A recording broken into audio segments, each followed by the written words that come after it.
Euskal Herriko pentsioen mugimendua eta ordutik egindako ibilbidea ospatzeko astia hartu dute. Astero legez, astelenean mobilizatu dira, hegoaldeko hainbat hiri eta herrietan. Mugimenduko kideek azaldu dutenez, haien eta Espainian sortutako taldeen mobilizazioak funtsezkoak izan dira, 2013ko PPren pentsioen erreformaren neurri batzuk indargabetzeko. Bestak beste 0,25ko igoeraren ordez, KPIaren araberako igoerak ezartzeko eta iraunkortasun faktorea delakoa bertan bera uzteko.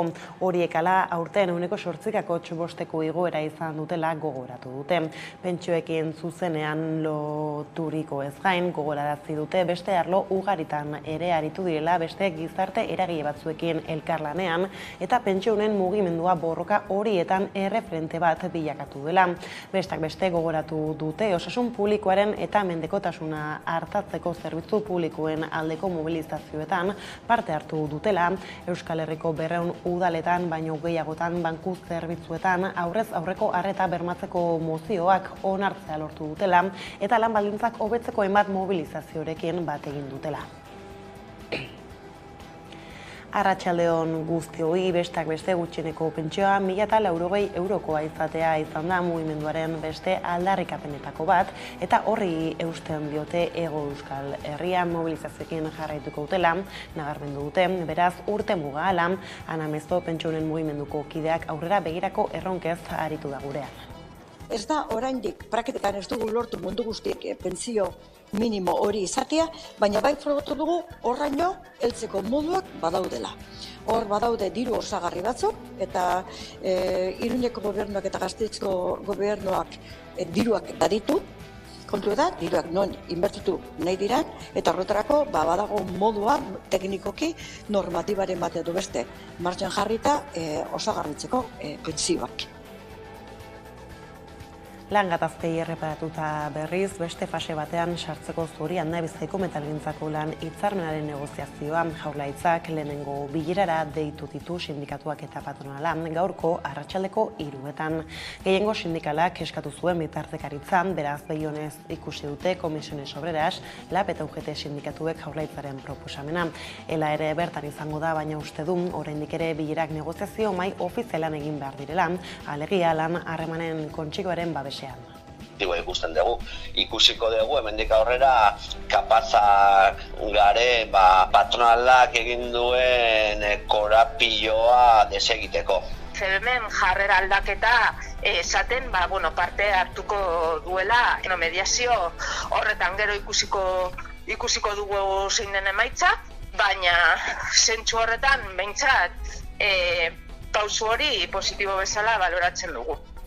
Guk uste dugu, negoziaketak mahai ofizialean eraman behar direla aurrera. Guk esan dugu baita ere, edozein anbitotan nun metaleko lan baldintza jorratuko diren, tratatuko diren, gu egongo gara. Bestaldetik, 5 minutu doi izan dira gaur berriro euritakoak zabalduta elkarretaratze laburra egin dute Osakidetzako buruzagitzarekin dituzten desadostasunak direla eta Donostia ospitalean protestan ari diren erietxeko langileek ohi dutenez txalosa parrada batekin amaitu dute kontzentrazioa. Ez dute adierazpenik egin nahi izan ondoren hedabideentzat jakina da asteazkenean bilera dutela osasun sistemako buruekin eta bertan ikusiko da ea auziak konponbiderako zantzurik duen. Abenduaren hasieran lehertu zen krisia eta orduan hasi ziren elkarretaratzeekin, baina hau ez da Osakidetzaren baitan zabaliren arrakala bakarra. Osakidetzako lehen arretako langileen 97%k erreta edo oso erreta daude. Lehen arreta arnas berritzen plataformak eginiko inkestaren emaitza da aipatutakoa. 840 profesionalek erantzun dute neke profesionalaren sindromearen inguruko galdeketa eta erdiek oso erreta daudela esan dute. 3 erretze maila posibiletatik gorenean daude beraz. Administrazio langileen artean batez bestekoa 50%koa da. Osakidetza egoeraren jakitun dela azaltu du plataformak eta solaskidetza bideak irekita dauden arren hitz politak erabaki bihurtzea nahi dutela gehitu dute. Hori lortzeko berriz ere mobilizazio dinamikarekin hasteko prest daude eta Osakidetzako lehen arretako langileak grebara deitzea aztertzen ari dira. Rebeka Ubera Euskal Herria Bilduko legebiltzarkideak heldu dio gaur gurean gaiari. Gara lehen arretarekin 2016-tik, gogoratu 2018an jada ere lehen arretakoak mobilizatu zirela, grebak egin zituztela, egoera jasanezina da. Hitz politak entzuten dira osasun sailburuaren aldetik, baina gero realitatea ez dute aitortzen. Gaur bertan Sagardui andereak adierazpen batzuk egin ditu beste komunikabideetan, eta esaten du ez dagoela murrizketarik, agian murrizketak ez dituzte egin, baina ez dutena egin da urteetan berdin mentzionatu eta gizarteak dituen premiei erantzuteko osasun sistema indartu, mantendu eta garaiei egokitu, ez? Gai zaldatuta Enrique Maia Iruñako alkataren nafar banderak garesti eta erraldoiak zer esana eman du goizu honetan. Berriro 3 hilabete baino gutxiagoan bigarren aldiz bandera Iruñeko Foruen plazako belardian botata agertu da goizu honetan ikusi.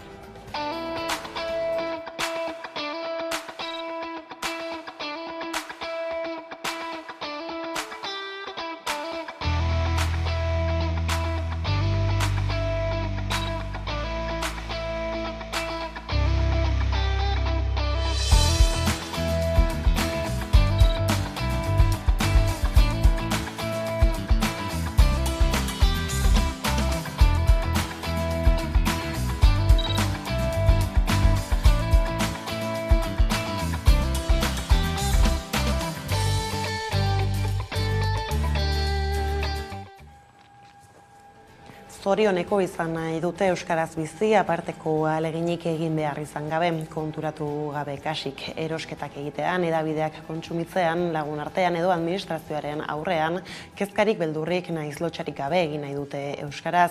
Uste dute euskarak ez duela misteriorik behar, etorkizunekiko ikusmira baizik, ez baita museoko pieza bat egunerokoan erabiltzeko hizkuntza baizik, hori guztia aldarrikatzeko, Zorionekuak izeneko manifestua aurkeztu zuten larun batean Iruñeko ziudadelan eta manifestazioa iragarri dute datorren ekainaren 10erako hizkuntza eskubideen alde.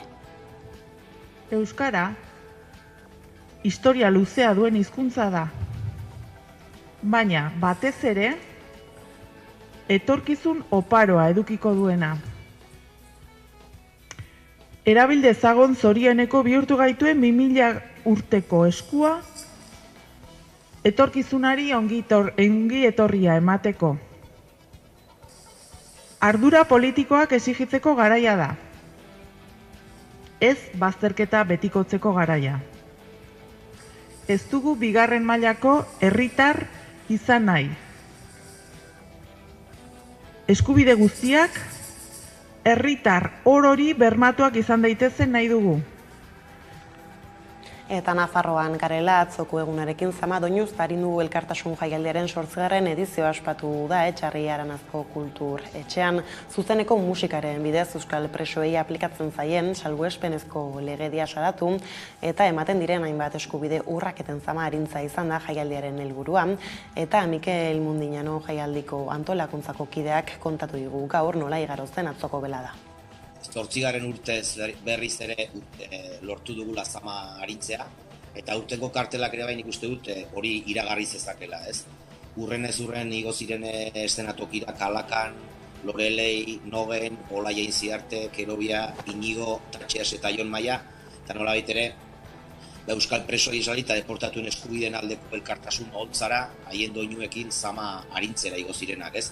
Bueno, sentimentu askoko eguna izan duzan, doinuz, malkoz, pozez, tristuraz, elkartasunaz, maitasunaz, arindu genuen, azken batean gehiegi luzatzen ari den urtetako sufrimendu hori ez. Kiroletan 2023an lehen aldiz sadarrera itzuli zen larun batean Osasuna eta taldeak Mallorcaren aurka bat eta gutxi irabazi zuen arren, ez da erabat arratsalde lasaia izan gorritxoen zaleentzat partida hasi aurretik, estadioko segurtasun indarrek ikurrin bat, Nafarroako bandera bat eta Gazte Koordinakunde Sozialistaren pankarta bat kendu zizkieten zale batzuei, beste ikur batzuen artean minutu batzuk geroago berriz erakutsi ahal izan zituzten. Segurtasun indarren arabera zaleek ez duten ikur horiek udalek eskegitzeko baimenik, txistuak eta protestak eragin zituen gertatutakoak, bai segurtasun indarren kontra, baita klubeko zuzendaritzaren aurka ere. Bartoar baten bidez, osasunak gertatutakoa gaitzetzi du eta jakinarazi du ikerketa bat zabalduko duela erantzuleak topatzeko eta beharrezkoak diren neurriak hartzeko.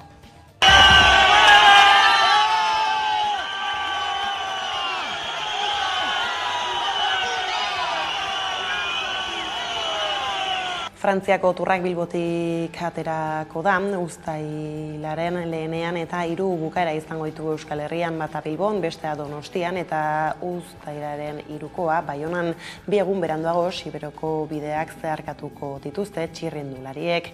Espainiako bueltak ere azken urteetako joerarekin segituz, Euskal Herria hautatu du bere ibilbideko zenbait etaparentzat, hala iraiaren 9an sau baterratik aterako den 14. etapa Siberoan gaindi ibiliko da, Santa Agrazitik pasa eta Larraine igo beharko dutelarik txirrindulariek, Nafarroara joko dute gero eta Larra Belauako eski estazioan izango dute helmuga. Biharamuneko etapak Iruña eta Lekunberri lotuko ditu, gogora ekarri behar da, halaber Siberoa eta Nafarroa lotzen dituen gain hori egun zarratuta dagoela gutxienez apirilera arte. Pirinio Atlantikoetako prefetura 2020an muga pasabidez hartu zuen erabakiaren baitan, egun itxiak diren beste 3 pasabideekin batera. 3 asteko lasterketatan ohikoa izaten da beste herrialdeetan etaparen bat edo beste antolatzean, baina deigarria da Euskal Herria zatitzen duten 2 estatuetako lasterketek Pirinioen 2 aldetako lurraldeak hautatu izana 2023ko edizioetarako. Paradoxikoki apirilaren 3tik 8 jokatuko den Euskal Herriko itzuliak beste behin ez ditu Lapurdi, Baxe, Nafarroa eta Siberoko bideak zapalduko. Lasterketa Gasteizen hasi eta Eibarren bukatuko da. Kirolen bueltakoak horrela, Lerroburekin bukatzeko Alemaniara joko dugu. Izan ere, lokaztu eginda ikatzaren gatazka luetzeraten. Alemanian ikatz mehatze bat zabaltzeko suntsitu nahi duten herriskatik ekintzaile ekologista ia guztiak kanporatu dituela esan du poliziak, baina gaineratu dute tunel batean gotortu direnak eutsi egiten diotela. Milaka ekologista bildu ziren larunbatean manifestazioan.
Honekin asteleheneko lerroburuak aipatuta iritsi eguneko argazkiari heltzeko unea, pentsiodunek 5 urteotako lorpenak ospatu dituzte gaur. Raiera Durre eta lankidea izan da Bilboko ospakizunetan ikusi.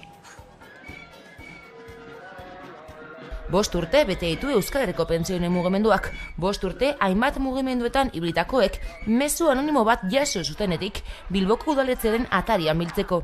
Gutxira baina pentsioen 0,25ko igoeraren aurkako aldarriak Euskal Herriko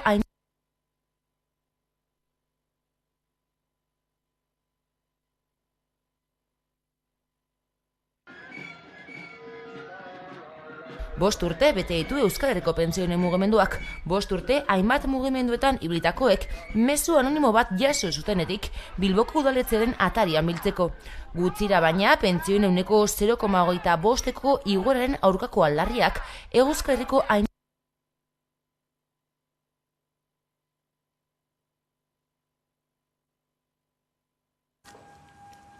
Arazten badauka bideoak ia beranduago berreskuratu genezakeen artean, esan beharra dago Euskal Herriko emakumeen batez besteko pentsioak ez direla 1.100 eurora iristen. Nafarroan beratzen da 77 euroko ordaina jasotzen dute batez beste, eta Araba, Bizkaia eta Gipuzkoan 1.056 hain zuzen ere. Elak pentsioen inguruan eginiko ikerketaren emaitzetako bat, eta erretiro zein alargun pentsioak kontuan hartuta aderatako datua da. Ego Euskal Herrian 650.000 pentsiodun daude, biztanlearen 22,6 batez besteko pentsioa 1.656 eurokoa da, Araba, Bizkaia eta Gipuzkoan, eta 1.256 eurokoa Nafarroan. Alde oso handia dago gizon eta emakumeen artean. Araba, Bizkaia eta Gipuzkoako gizonek 1.682 euroko pentsioa dute, batez beste emakumeek aldiz 1.056 euneko 38 gutxiago. Nafarroan aldiz gizonek 1.555 euroko ordaina jasotzen dute, eta emakumeek 977koa euneko 36 gutxiago. Iazko azaroko datuak dira, azken eguneraketa aplikatu aurrekoak. Alde handiagoa da, erretiro pentsioak eta alargun pentsioak alderatzen badira. Nabarmentzekoa da, azken horiek gutxiago direla. Edo nola ere, txostenaren egileek azpimarratu dute, genero diskriminazioa dela, emakumeek enpleguan pairatu izan duten diskriminazio anitzaren ondorioa. Bada pentsio erreformaren kontrako protestak Ipar Euskal Herrira itzuliko dira, erretiroa hartzeko adina 74 urtera igotzea proposatu du Macronen gobernuak, eta horren aurka egiteko Frantziako 8 sindikatu nagusiek grebara deitu dute hilaren 19irako Aiara-Durretak azalduko digu. Pentsio erreformaren kontrako protestak itzuliko dira Ipar Euskal Herrira, izan ere Macronen gobernuak erretiro hartzeko adina 74 urtera igotzea proposatu du, eta pentsio osoa jasotzeko 43 urtez kotizatzea. Horren aurka egiteko Frantziako 8 sindikatu nagusiek grebara deitu dute hilaren 19irako. Elisabeth Borne ministroak aurkeztu zuen proiektuak langileei kalte egiten dietela uste dute lanuzteren editzaileek.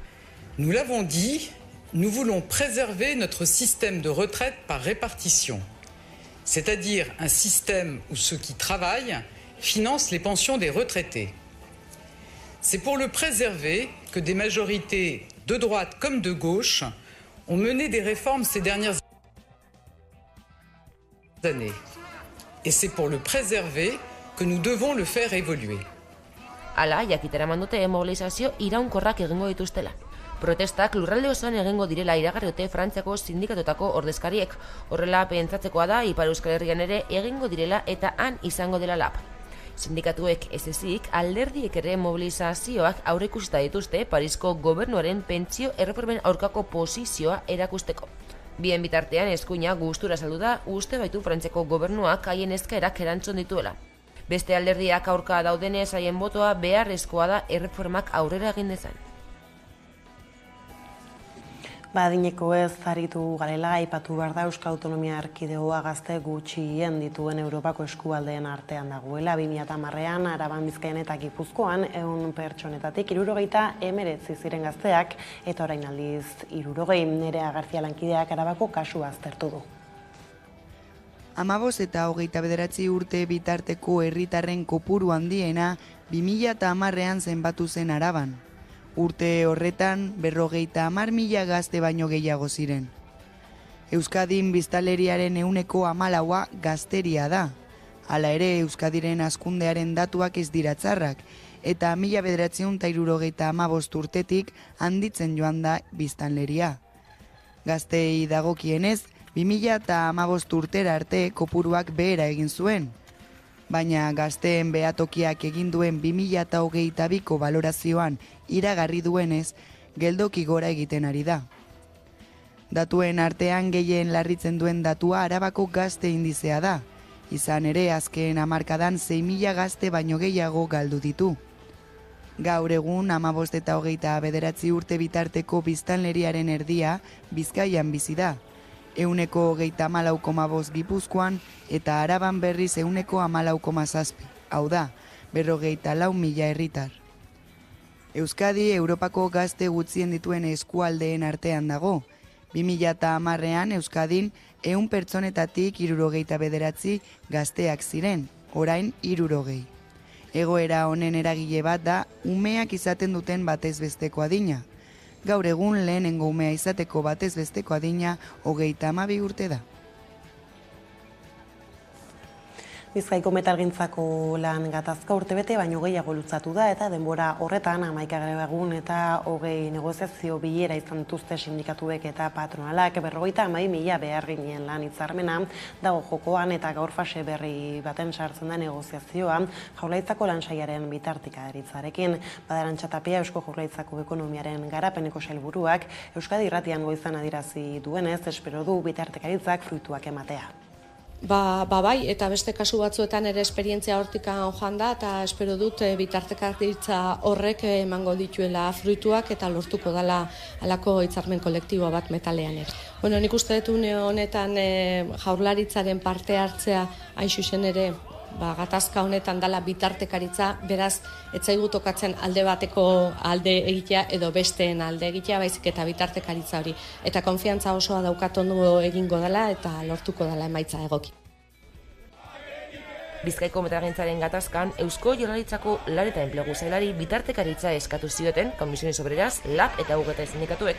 CBMek bitartekaritza onartu zuen. Hala Jaurlaritzak, sindikatuak eta patronala astelehenerako deitu ditu Bizkaiko metalgintzako gatazka bideratzeko. Eta gehiengo sindikalak positiboki baloratu du batzarra. Positibo ikusten dugu. Ikusiko dugu hemendik aurrera kapazak gare patronalak egin duen korapioa desegiteko. CBMen jarrera aldaketa esaten parte hartuko duela mediazio horretan gero ikusiko dugu zein den emaitza, baina zentsu horretan behintzat pausu hori positibo bezala baloratzen dugu. Elak ere parte hartuko du, hala ere negoziazioak negoziazio mai ofizialean egin behar direla deritza. Guk uste dugu, negoziaketak mai ofizialean eraman behar direla aurrera. Guk esan dugu baita ere, edozein anbitotan nun metaleko lan baldintza jorratuko diren, ero tratatuko diren, gu egongo gara. Izan de, sindikatuek adierazi dutenez, patronalak negoziazioa blokeatzen jarraitu ezkero, mobilizazioen bidetik joko dute. Akordioa ez badagoela, jarraituko dugula mobilizazioetan eta grebetan. Daukaguna da, patronala mugitzeko era egokiena eta ia bakarra dela borroka eta mobilizazioak eta grebak. Patronalaren teilatuan dago pilota, hor jarraitzen du, ez du mugimendurik egin jarrera aldatzen ez baldin badu eta negoziazioaren alde argi eta garbi egiten ez baldin badu, noski mobilizazioekin jarraituko dugu. Urtebete baino gehiago luzatu da Bizkaiko metalgintzako auzia eta jarrerak hurbilago zeudela zirudienean soka berriro tinkotu zen. Abenduaren 21eko bilera beste data barik bukatu baitzen. Eta lan gatazkan konponbidea bilatzeko asmoz iritsi da Jaurlaritzaren bitartekaritza, baina ikusteke dago zein bide hartzen duen. Metaleko gatazkaz gain energia berriztagarriez ere aritu da Zabal Tapia sailburua goizean egin dioten elkarrizketan. Jaurlaritzak 78 puntutan egin du parke eoliko eta instalazio fotovoltaikoak jartzeko eskaerak eta sailburuak espero du proiektu guztiak gauzatzea, baimen guztiak ondo beteta eta berme guztiekin. 2023 hasi berritan energia eolikoek aurten zeresan handia izango dutela aurreikus daiteke. Arabaren, Bizkaiaren eta Gipuzkoaren kasuan 33 eremu zabal proposatzen dira zentral eolikoak egiteko Eusko Jaurlaritzak duen dokumentuan. Eremu gehienak mendian daude eta horien artean ez daude jada erekita dauden edo tramitatzen ari diren proiektu eolikoak. Bestalde dokumentuan nabarmentzen da natur babesguneak salbuetxe dituztela instalazio berriztagarriak egitetik. Dena den proposatutako kokaleku asko babesgunetatik eta Natura 2000 sareko eremuetatik gertu daude. Jaurlaritzak 2030erako potentzia eolikoa 5 aldiz handitzea du helburutzat. Ildo horretan 7 urte barrurako energiareko kontsumaren 21% iturri berriztagarrietatik heltzea nahi du, eta 2030erako 40%.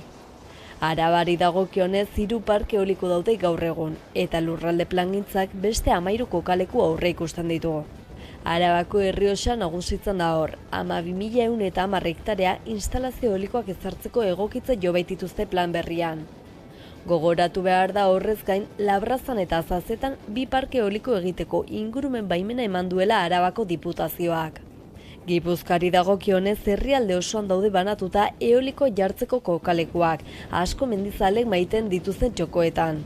Bizkaian berriz nabarmena da zenbat egitasmo dauden enkarterri alderako. Herrialde horretako itsasartzeko hainbat mendigune ere hobetsi dituzte zentral eolikoak egiteko. Azken berrien arabera 2 parke eoliko berrire proiektuak ari dira tramitatzen. Azazetako proiektutik oso gertu Aixindarrek beste parke eoliko bat eraiki nahi du Araban, 8 sorgailukoa. Arraia Maeztuko, Iruraiz Gaunako eta Domeniliagako lurrak ukituko lituzke.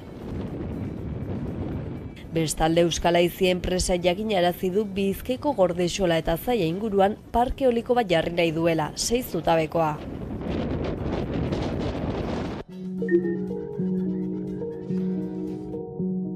Krisi energetikoa energia berriztagarriak denen ahotan dagoen gaia da eta argindarraren egoeraren fakturak jende askoren kezka sortu du. Hori hala, Tolosara hurbildu gara energia ereduaren inguruan hausnartzeko.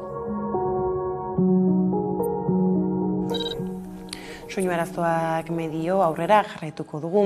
Energiaren bueltakoak beraz hurrengo baten helduko diegu horiei berriz eta kultura arlora salto esan dugu. Azken asteburu honetan Zamadoinu Zarindu elkartasun jaialdiak 8 edizio bete ditu.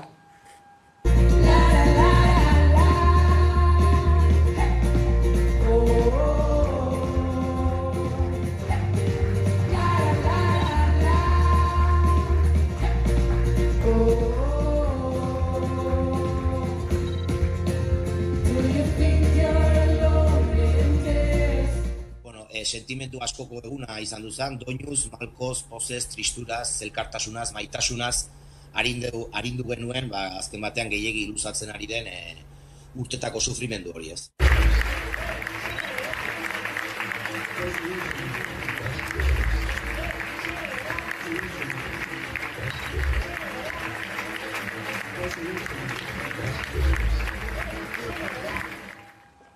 Eta eguneko berriekin bukatzeko kiroletan, mendi maratoirik emblematikoena dela esaten denarentzat dagoeneko badago 22. ediziorako data maiatzaren 14an izango da, non ehunka azalek korrikalariak egan eramango dituzten Santi Espiritu bezalako mundu mailako ikur diren parajetan zehar probak urtetik urtera aurre inskripzioen errekorra usten du, eta urten ere alaxe aurre ikusten da maratoiko dortxalak eskuratzeko aurre izen emateak gaur irekiko dira.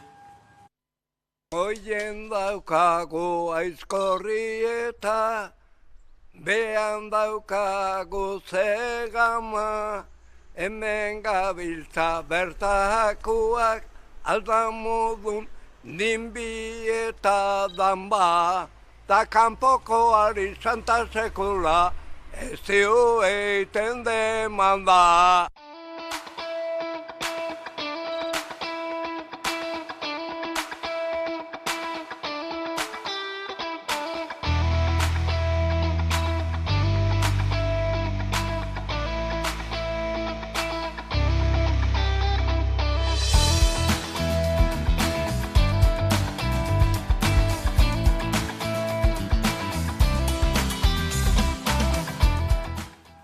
Honekin iritsi gara albisteriaren bukaerara gaurkoan Rebeka Ubera Euskal Herria Bilduko legebiltzarkidari eguerdiko magazinean egin diogun elkarrizketa berreskuratuta agurtuko zaituztegu Osakidetzaren egoera hizpide eta asteneko kontuak horrela beraz besterik ez gure aldetik hauek izan dira eguerdiak guran gaur utzi dituenak guztiak eta gehiago nahi duzuen aldiro 11 atarian ondo izan eta bihar arte.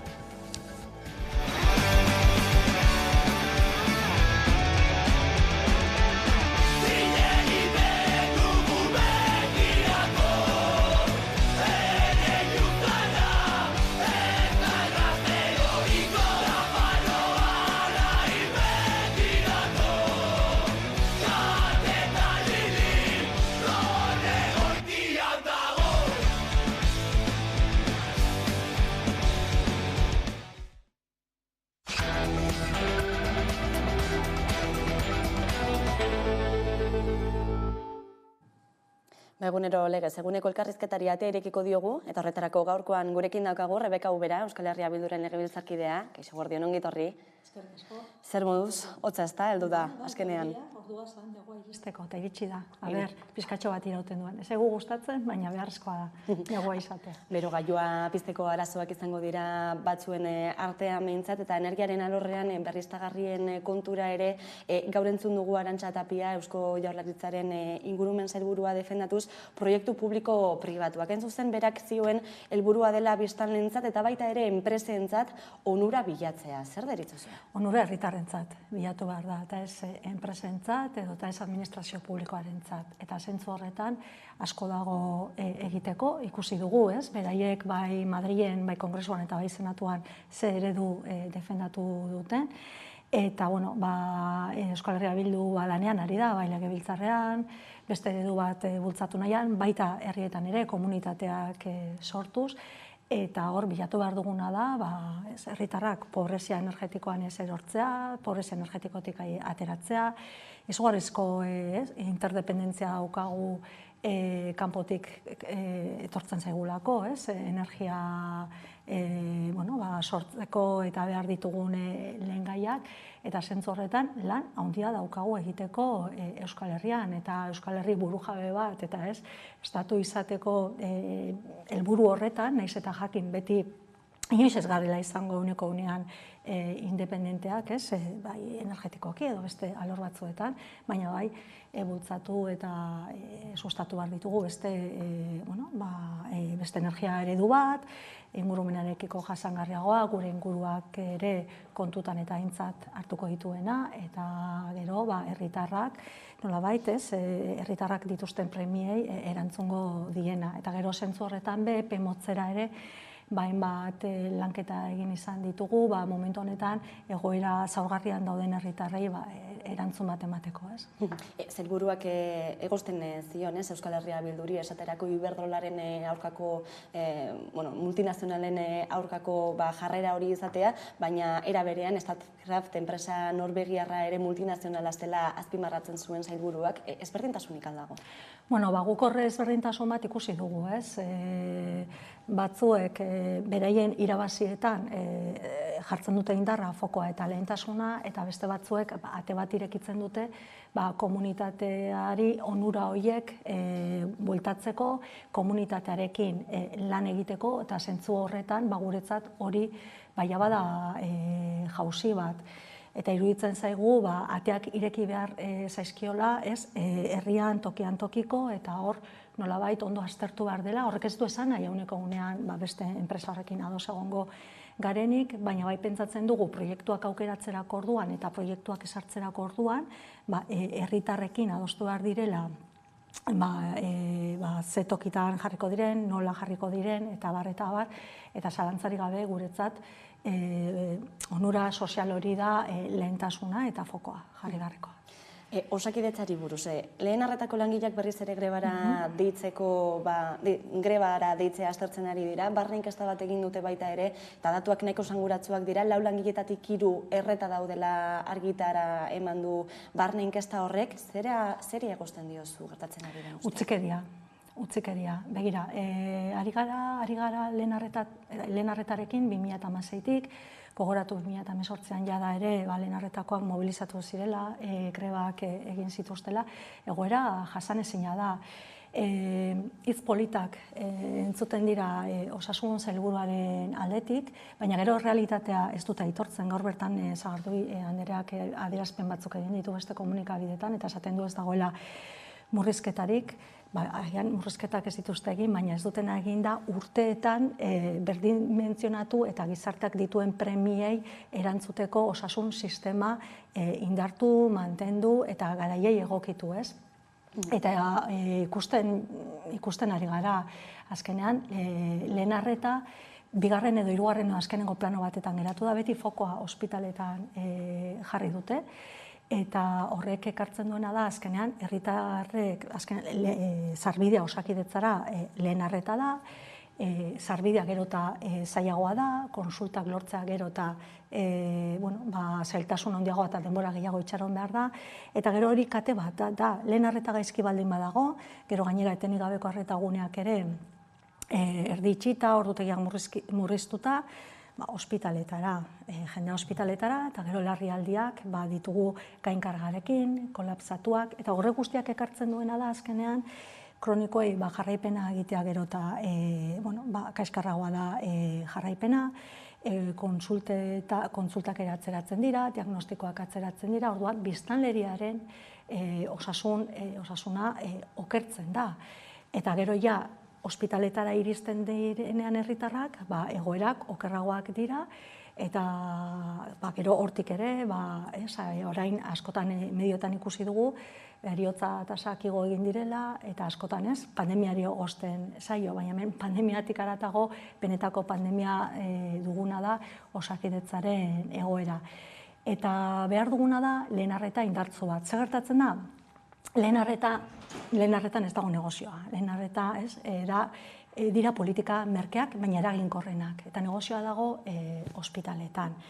Eta horregatik, badirudi gobernuari zaiola lehen arretan inbertitzea interesatzen, ez? Askotan goraipatzen du Urkulluk eta Sagardui berak, herritar bakoitzeko bataz beste inbertitzen dugu 2.000 euro inguru.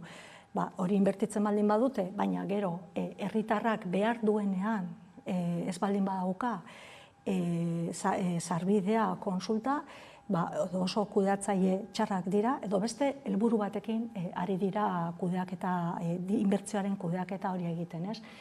Eta gero, egoera guzti honek ekartzen duena da, lehen arretak bere funtzioa behar bezala ez egitea. Zeren momentu honetan, azkenean, urgentzia arreta bat bilakatu da lehen arretarena, eta lehen arreta zentratu beharko litzateke osasunaren sustapenean, prebentzioan, herriko zerbitzu sozialekin, kirol zerbitzuekin, eragileekin lantzen, benetan, osasun sustapen hori lantzeko, azkenean helburua da, jendea ez gaixotzea, eta ahalik eta herritar gutxien iristea ospitaletara, ez? Beraz, hor norabide aldaketa bat behar dugu. Eta momentu honetan, norabide aldaketa hori ezin dugu egin, lehen arretan kontratuak, azkenean, batez ere ez, gazteak edo ezain gazteak, ari direlako alde batetik bestera. Beraien kupoa azkenean mediku bakoitzak ditu paziente kopuru bat, ez? Beraienak, bestarenak, gero ordezkapenak ez dira betetzen, orduan hor, behar dugu kontratu aldaketa bat, kontratu erakargarriak, egonkorrak, denboran luzeak izango direnak, azkenean medikuak ere, lehen arretakoak, beraien profesioan garatu ahal izateko, ikerketari eta formakuntzari loturikoak. Aukera aukitzeko benetan behar dan bezala lan egiteko, ez da inbeste soldata kontua baizik eta da baldintza kontuak. Eta gero behar dugu berdimentzionatzea plantilla Osakidetzakoa, ekipoan lan egitea, beraiek agendak kudeatzea, burokrazia kentzea, bestelako profil batzuk sortzea, orduan hor buelta bat eman behar zaio. Bai, esaten digute orain fisioterapeutak sartuko dituztela, beste profil batzuk sartuko dituztela, baina dira oso, ez dakit nola esan, ez? Oso puntualak toki zehatzetan, eta ez dago benetako apostu bat lehen arreta indartzeko, Osakidetzako plantilla berdimentzionatzeko. Begira, ikusten dugu zer gertatzen den. Lehen adibidez, edo oporretan, edo momentu zehatz batzuetan, salbuespenez, edo ordutegiak murrizten ziren, edo ambulategiren bat izten zen, baina orain oso ohikoa bilakatu da, gainera denboran luzatzen da, eta osasun sistema, gero eta urrutiago dago herritarrengatik. Eta behar dugu osasun sistema bat hurbila, txertatua, herrietan, auzoetan, beraz, normala, mobilizatzea, eta mobilizatu beharko gara kasu egiten ez duten bitartean.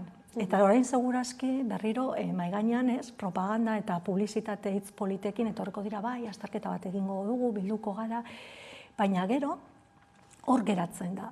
Eta behar dituguna da neurriak eta premiaz behar ditugu. Eta zergatik uste duzu ez direla hartzen? Hain proposamen argiak mahai gainean badira eta Osakidetzako langileek ere ez, mahai gainean jartzen badituzte behin eta berriro greben bitartez, protesten bitartez. Jo, galdera ona, zer begira, pandemian zehar ere gogoan dut, pandemiak ez azkenean dana azaleratu duelako eta esan duzu momenturik gogorrenetan eta hori osasun sailarekin bildu ginean, orainik ere ukatzen ziguten profesional gehiagoren beharra zegoenik. Ukatzen ziguten, beraz. Egoera neurriak esartzeko lehenengo onartu behar duzu, aitortu behar duzu zein den egoera. Eta nire ustez, hasteko hor dago lehenengo gakoa. Ez dute aitortzen, ez dute onartzen. Eta gero bestetik, bereien eredua ikusten dugunez beste bat da, ez?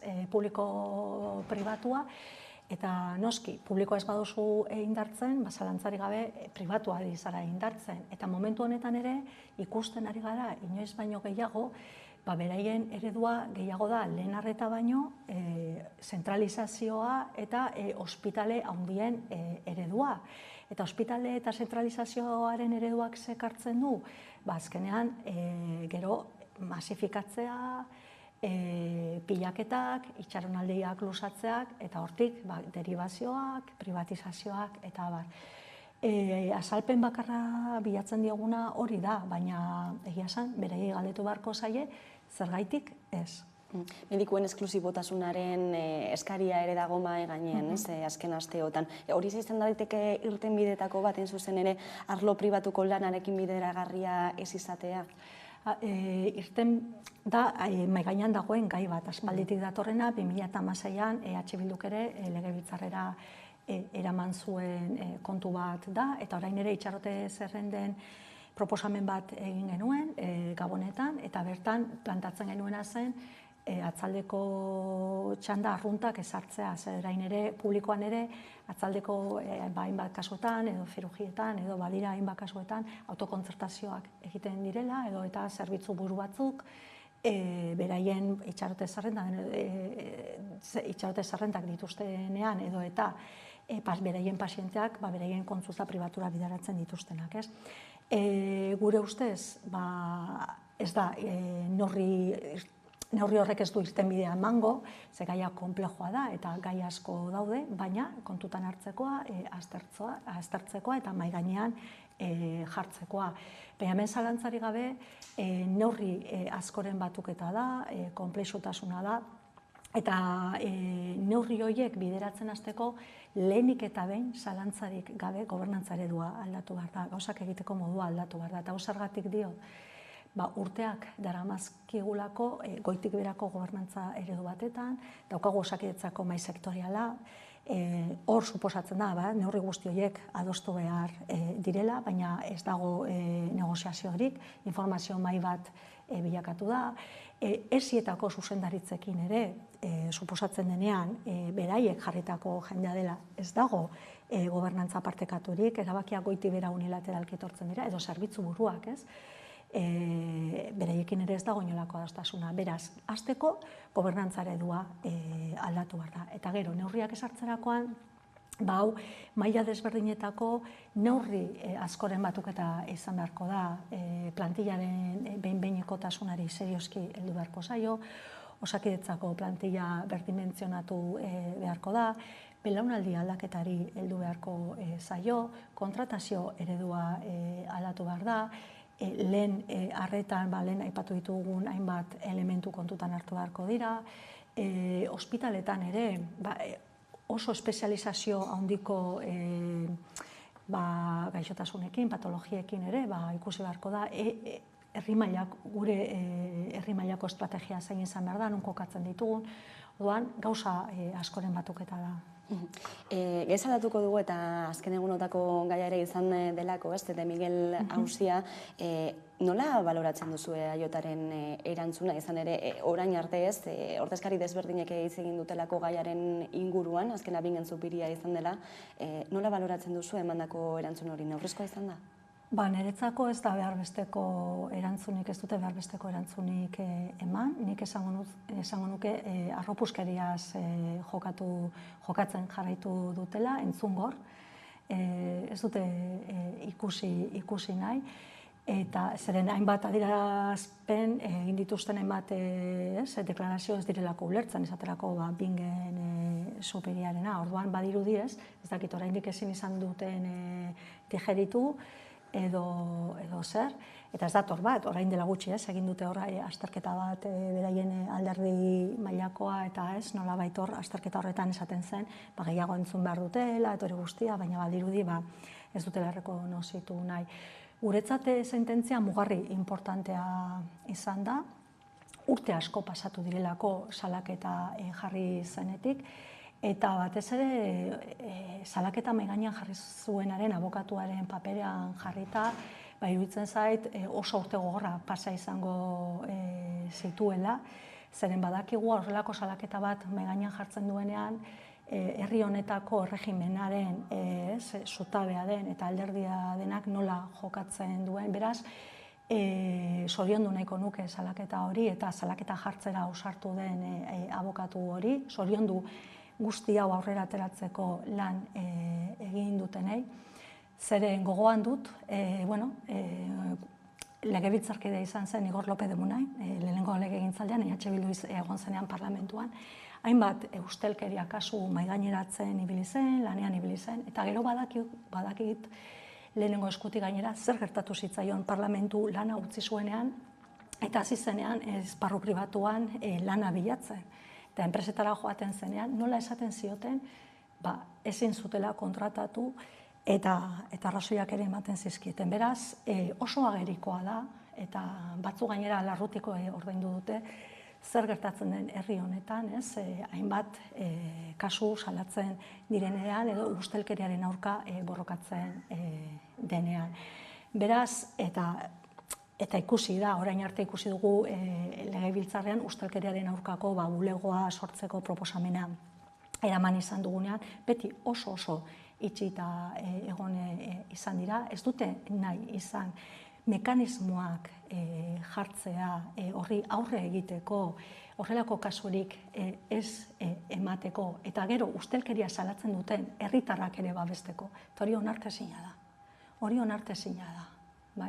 Eta horrek erakusten du ere politika egiteko modua batzuena zein da. Eta hori errotik aldatu behar da, eta iruditzen zait herri honetan lan asko dagoela egiteko. Ze badirudi, mundu guztiak dakiela dagoen lagunen arteko sare klientelar hori eta nola jokatzen duten, baina gero badakigu ondo ere hori salatzen denean frogak bilatzeko ze zailtasun dauden. Neri tokatu zitzaidan pertsonalki, Batzar Nagusietan egon nintzenean Gipuzkoan, Brao auzia, Bidegi auzia, bertan ibili ginen salatzen, hainbat lanketa egiten, Osakidetzako opeetan ere, eta badakigu zein zaila dan, salatzeaz gain, gero frogak bilatzea, ikertzea, aztertzea, orduan errekursoak behar ditugu horretarako, bulego indartzu bat behar dugu, eta behingoz horrelako politikarekin, hor politika bat dagoelako atzean, eta horregaitik, hortik dator, EAJaren, ez dakit nola esan, beraien balorazioak eta egin dituzten onartezinak eta ulertu ezin diren adierazpen horiek hortik datozela izan daiteke, politika eredu horrekin behingoz amaitu beharra dugu. Eta orain ikusiko da benetan, batzuek nahiz eta Urkulluk esan duen autokritika triste dagoela, orain eukiko du aukera legebiltzarrean ustelkeriari aurre egiteko bulego bat aurrera ateratzeko. Orain ikusiko dugu benetan hitzetatik ekintzetara pasatzen diren eta hemen tinkotasuna behar dugu guzti honi aurre egiteko. Uste duzue honek ondorio politikoak ekarriko dizkiola EAJari? Ez dakit zer esan. Esan dizudan bezala ez da kasu bakarra, egia da tramarik handiena esanguratzuena izan dela. Ikusi zenbat urte 2009-tik, ahozko epaiketa 2018an hasi zen, ez baldin banago oker, begira zenbat auzi esan dizkizudan, eta ikusi zer gertatu den urteetan herri honetan, beraz hori herritarrak esango dute, zein politika eredu nahi duten herri honetarako, ea betiko ustelkeria estaltzen duen, ustelkeriaren aurka egiten ez duen eredu horrekin jarraitu behar dugun, edo benetan ustelkeriari aurre egingo duen, horretarako errekurtso guztiak jarriko duen ereduari, eredu horretan defenditzen duen beste politika bat behar duen. Hemen gardentasun osoa behar dugu, eta zoritxarrez ikusten dugu gardentasun hori asko dagoela gardentasuna aurrera ateratzeko. Azken egunotan ere, zer esana eman dute sedizio delituaren erreformak, Puigdemonten sedizio delitu horren indargabetzearekin, eta baita ere Auzitegi Konstituzionalaren azken berrikuntza, ez da, Konde Pumpido ezaguna buru izango duen Auzitegi Konstituzional hori, eta bere hitzak ere gogoan ekarriko ditu. Ez, autodeterminazio eskubidea eta independentzia guztiz debekatuta daudela, behin eta berriro errepikatuta, ez?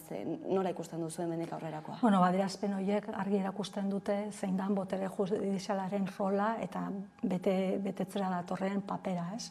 Badirudi horre ere egon zen magistratu bat, bestelako adierazpen batzuk egin zituena, erabakitze eskubidea, autodeterminazioa aztertu beharrekoa zela eta konplexua zela, baina Pompiduk berehala erantzun zion. Eta, ikusten dugu zein den Estatu Espainiarreko demokrazia eredua, eta ikusten da hor demokrazian sakondu beharrean, beti kontrako norabide horretan, estatuan dagoen status quo hori mantentzen saiatzen direla. Eta sedizio delituari dagokionean, hemen garbi ikusten da eztabaida desbideratu nahi dela. Hau ez da eztabaida juridiko bat. Hau demokrazia kontua da. Hau da, pertsona batzuek zigortuak izan dira herritarrei galdetzagatik. Hau da, demokrazia praktikatzeagatik. Eta hori ezin da delitu izan. Orduan, guk ez diogu zentzurik ikusten hau saiatzea esparru juridikotik honi konponbidea bilatzeko egin duten ahalegin hori. Hor ikusten da azkenean estatua egiten ari dena dela bere dituen bitarteko guztiak autodeterminazioari aurre egiteko, herritarrek erabakitzeko duten ahalmen horri aurre egiteko berak dituen rekurso guztiak jartzen ari dela mahai gainean, ez? Eta pentsatzen dugu hori maila politikoan erabaki beharreko kontua dela, esandako hemen muina da herritarrei galdetzea. Eta iruditzen zaigu hori oinarrizkoa dela demokrazia batetan, eta norantza horretan joan beharko ginatekela, eta maila politikoan hitz egin, adostu eta konpondu. Indarkeria matxistak bestalde ere lerroburuetan jarraitzen du, emakumeen aurkako indarkeriak ez duetenik, eta honi aurre egiteko moduak aztertzen ari dira erakunde desberdinek. Zerkari du utz egiten?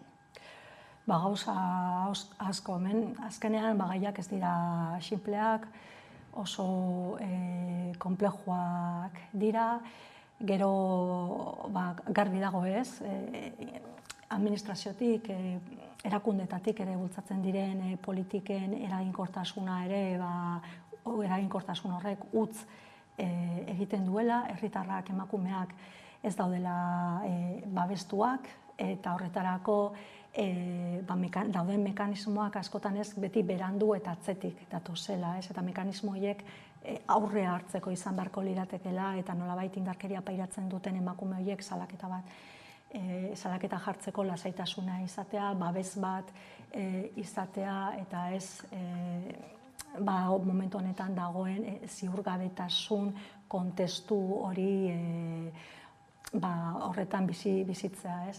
Hor, iruditzen zait, asko dugula egiteko, baita formakuntzan, heziketan, gizarte ereduan, badirudi momentu askotan ez, atzera egiten ari garen bezala. Beraz, iruditzen zait hor ere tinkotasun handiagoekin, eta batez ere gauza praktikoak eta neurri zehatzak behar direla, eta benetan erakundeetatik askoz ere gehiago egin beharko litzatekela, bai segurtasun sailetik, bai emakundetik, berdintasun politiketatik, eta bar. Maiatzean etorriko dira hauteskundeak eta Euskal Herria Bilduren ekimenez, lehendakaritzatik at egongo den iritzikerketa independenteen zentroa eratzea eskatu duzu, ez zergaitik? Ikusten dugulako momentu honetan lehendakaritzatik bideratzen dela, lehendakaritzako konfidantzazko pertsona batek kudeatzen duela, eta badakigu azterketak eta iritziak eta nola azkenean sukaldatuak izaten dira, eta azterketa horiek erabiltzen dira iritzia sortzeko, eta iritzi horrek azkenean iritzi guztiak bezala, edozein tokietan ematen diren bezala, bere eragina daukaz, ez dugu ahaztu behar, azterketa horiek hautagaiak baloratzen dituztela, proiektu estrategikoen inguruan iritziak botatzen dituztela, orduan, bai pentsatzen dugu hori, beste sukaldatu gabe eta inoren interes politikoen baitatik kanpo kokatu behar dela, eta hori independentea izan behar dela, ez hortik egin dugun lege proposamena. Azkenik ere beste kontu bat arlo politikoan, Brasilen izandako estatu kolpe saiakera ere izan delako egunotan izpide eta lerroburuetan aurrekariak ere egon badaude, Hego Amerikan bertan eta estatu batuetan ere. Uste duzu hauze demokraziaren igadura global baten pean dagoela? Hementxe bertan gertu ere ikusi dugu, estatu Espainiarren ere, gertatutakoa botere judizialak egindako maniobra. Azkenean, demokrazia herritarrak ikusten dutenean, beraien egoera gero eta egoera zaurgarriagoan, bai ekonomikoki, bai bizitza aurrera ateratzeko, beraien eskubideak kolokan, hor populismoak eta eskuin muturrak beti eskua sartzen dute.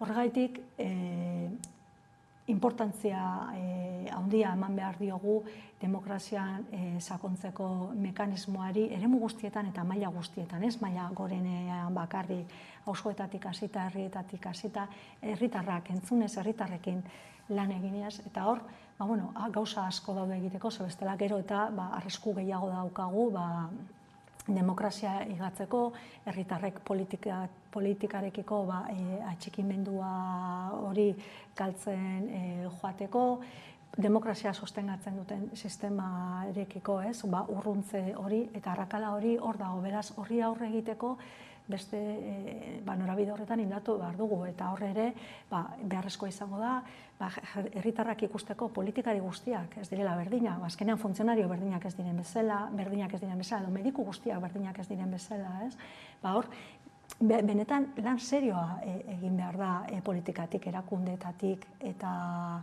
administrazioatik, zintzotasunez herritarrekin. Gauza bat ezin denean, argi izanez, ezin da eta honegatik, beraiekin lan eginez, beraiek entzunez, maila guztietan, eta pentsatzen dugu hor, asko dagoela egiteko. Rebeka Ubera, Euskal Herria Bilduren legebiltzarkidea, eskerrik asko, beste behin, Hamaika Telebistara gerturatzeagatik. Eskerrik asko. Horrengora arte.